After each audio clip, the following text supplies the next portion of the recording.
You ask Tiger to solve. This deals with linear equations with one unknown. The final result is x equals -12. Let's solve it step by step.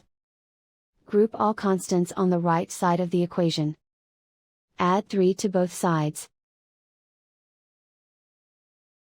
Simplify the arithmetic.